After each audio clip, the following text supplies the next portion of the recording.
What's up everyone, this is FP6 bringing you some more Go Battle League battles here in the Ultra Premier Cup, and these are going to be my first battles that I had essentially in Ultra Premier.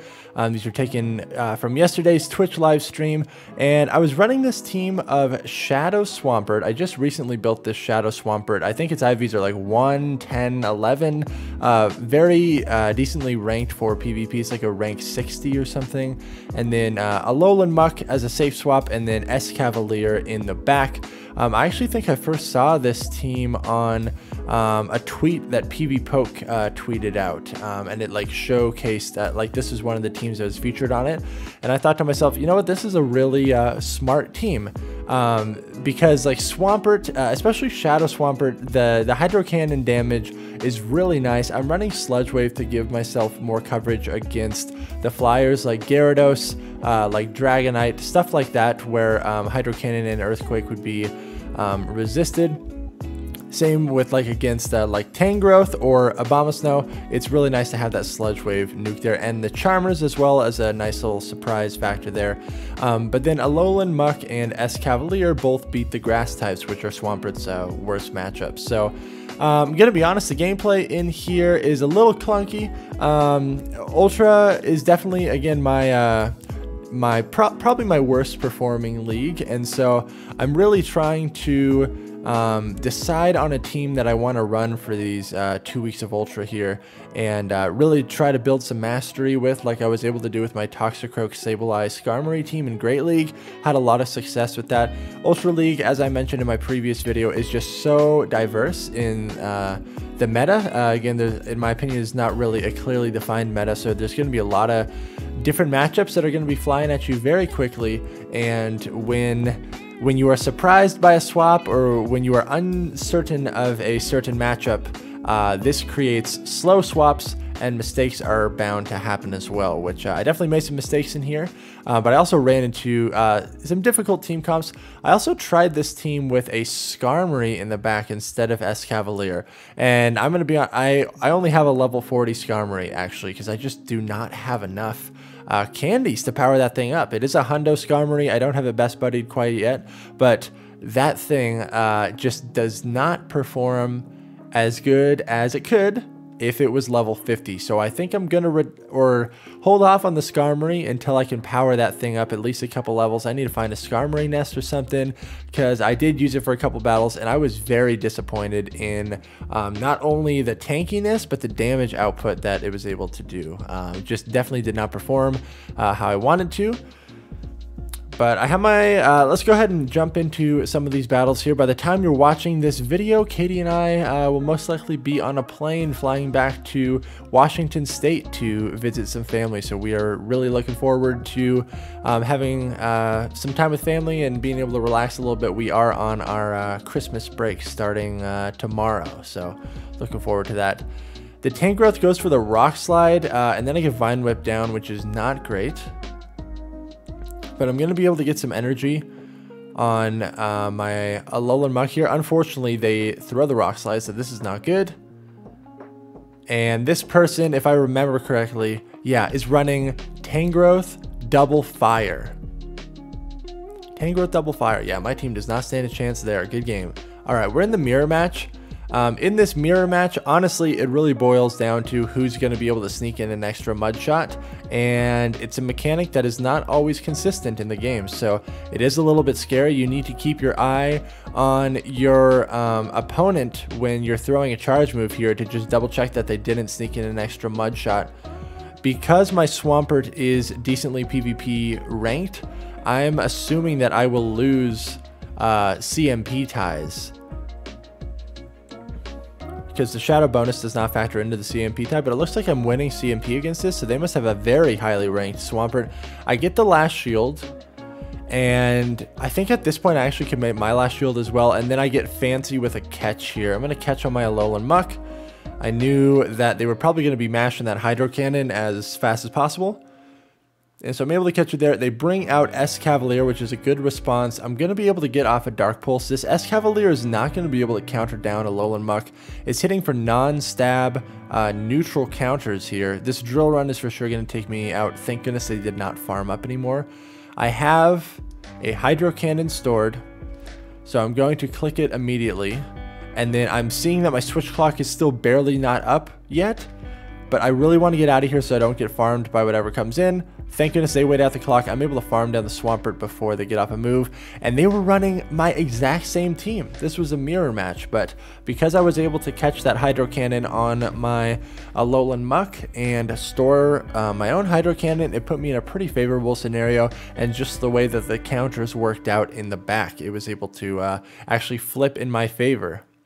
And I'm able to take that game. Good game there. I'm currently sitting around like 2600 MMR right now. So doing my best to climb in Ultra, but I know when Master Premier rolls around, I'll have a little bit more success. And obviously when, well actually Master Premier is going to be filled with people that have the resources to power up to level 50. So I think we're also going to have the Holiday Cup running while Master League is around. Definitely going to be doing that because I do not have the resources to power stuff up to level 50 right now. So my opponent led with Gyarados, which is a very tough lead for this team. Escavalier, because I'm running Aerial Ace. By the way, I'm running Aerial Ace for the fighting types and for neutral damage against things like Driftblim and Gyarados, Dragonite, stuff like that. But Aerial Ace really sucks as like a move in general. It just has terrible like stats, terrible damage and like energy efficiency. So it's unfortunate, but I do think that it provides me with a little bit better coverage. You'll see in some of these matchups, like even against like a Gyarados or a Dragonite, like Megahorn technically like hits for more damage, but I don't know, it's really a toss-up for sure.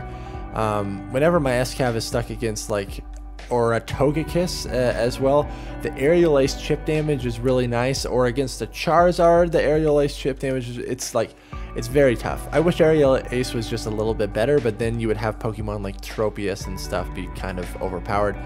This is a prime example right here. Aerial Ace is just not outputting enough damage when I was able to land that first one. So they do have a Venusaur in the back, but my Swampert does not quite have a Sludge Wave, and my opponent is very smart here. They save their shield for whatever I throw from Swampert. I was hoping I could maybe get to 2 Hydros here, but it does not happen. So really heads up play on my opponent, and this Frenzy Plant, even though it's double resisted, is going to be just enough damage to take me out here. Yeah, I definitely had a tough couple of first games here. Swampert and Snorlax, I ran into like 4 or 5 Snorlax leads back to back to back. It was kind of crazy, and they were all Shadow Snorlax too. This is a pretty favorable matchup for Swampert. It takes essentially 6 mud shots for the Snorlax to get to a charge move. Snorlax is running Lick, and it takes about 12 licks to get to that Body Slam. And so I'm trying to either force the CMP on their charge move or just be very aware of how much energy they have and kind of gauge what I want to do. So I can win this matchup if I wanted to, but I'm just going to take the shield advantage and come in with Escavalier, farm down, really hoping that there's not a Charizard in the back. That's what I'm worried of. They bring out Ampharos here. This is totally fine by me. I throw a Drill Run in the middle of the Volt Switch animation, and this is actually like something that needs to be brought to people's attention is so Counter is a 2-turn move, Volt Switch is a 4-turn move. So in theory, if you do 2 counters for every Volt Switch and then throw right after that second one, it should be aligned and they shouldn't get a fast move through, right?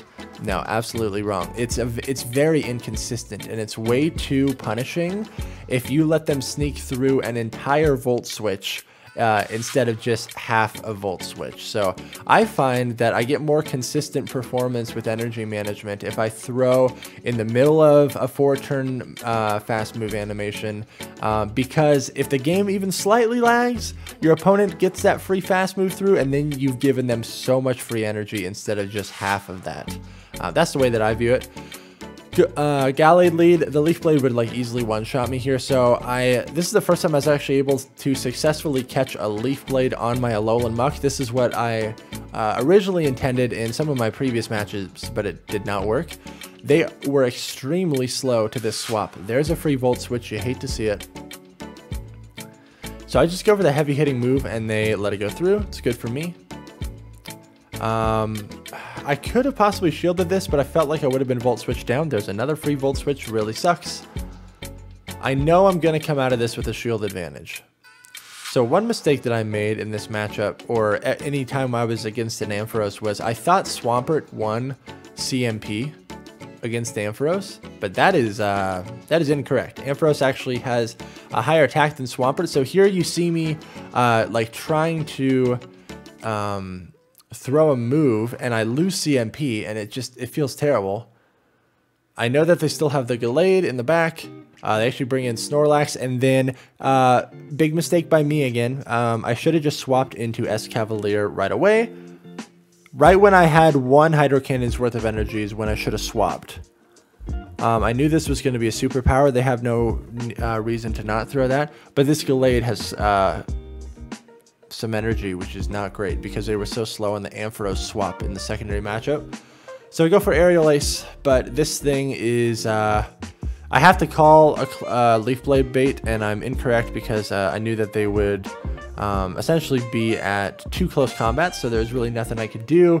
They played it smart, and they did not bait, so props to my opponent for just going for the win scenario of back-to-back close combats. Swampert into Obstagoon. Also, this is against Nick228, another content creator on Twitch. So it takes 5 counters for Obstagoon to get to Night Slash. And if it boosts, it's absolutely terrible. So he gets in a free counter right there, which is not good. I am no longer 1 mud shot ahead. But I'm able to throw this Hydro right here. We are even in energy right now. This was a CMP tie. I'm going to have to shield this. And then this freaking... Oh, it didn't get boosted right there. Or was it on the previous one? I'm pretty sure this gets boosted on the next move it throws. This was a CMP as well. And then I let this go. Oh, yeah. So I let this go. Wait, did it not get boosted? Or maybe I missed it in the first... I don't know. But I'm going to counter this thing down before it gets to move, thank goodness. Out comes Charizard, so I just instant swap into my Alolan Muck. And in the back is Venusaur. So my Alolan Muck is going to have to take out both of these Pokemon. I do have an energy advantage on my Escavalier, which is nice, but this is not great. The Dragon Claws and the... well, honestly, Dragon Claw probably does about the same amount of damage as the Resisted Frenzy Plant, but Blast Burn is very scary, so I have to save my shield for that. I go for the Sludge Wave there. It might have been a little bit of overkill. I have to get a Sludge Wave to hit this Charizard. So I'm going to shield this. We get some classic lag. You love to see it. About to have a heart attack here in this game. And I lose the CMP here. And I survive with 1 HP on my Alolan Muck, which is incredible. I land the Sludge Wave, and then I instant swap so I don't get farmed. And this Aerial Ace will be able to take out the Charizard there. Very good game, very close game. This battle's against Though Technical, another content creator on YouTube and on Twitch. Check out his stuff, really quality battler. So out comes Snorlax, and I have found with this matchup is if I'm too slow to the swap with my Escavalier, they're able to get off 2 superpowers. And so I don't throw right there, but I want to throw the Drill Run after my opponent has thrown the first superpower, just to guarantee that I don't have to commit a shield in an already favorable matchup. So I had no idea what he was running, but this Drill Run is going to hit for super effective damage on this Alolan Raichu. I get a shield there. I know I'm going to get farmed all the way down. I'm very worried that he might have Grass Knot, or even Psychic would be a lot of damage, so I'm just going to respect it. It is a Psychic, so really good shield on my part. Out comes Umbreon, a very powered up Umbreon. I don't think that's quite at level 50, but it is up there. I'm going to chip this with Hydro Cannon first. It'd be great if I could like catch a foul play on my Alolan Muck, but this chip damage is beautiful. I'm just going to swap right there. That is essentially in Sludge Wave range for my Alolan Muck. Plus my Alolan Muck has a favorable matchup against the Alolan Raichu as well. So I'm in a pretty good spot here. These last resorts just really don't do that much, which is nice. I'm over farming here as much as I can. He gets an extra snarl there through, right there, which is not great. Lets the Umbreon go. His only win scenario here is if he can volt switch down my Alolan Muck, but Alolan Muck is just way too bulky in Ultra League.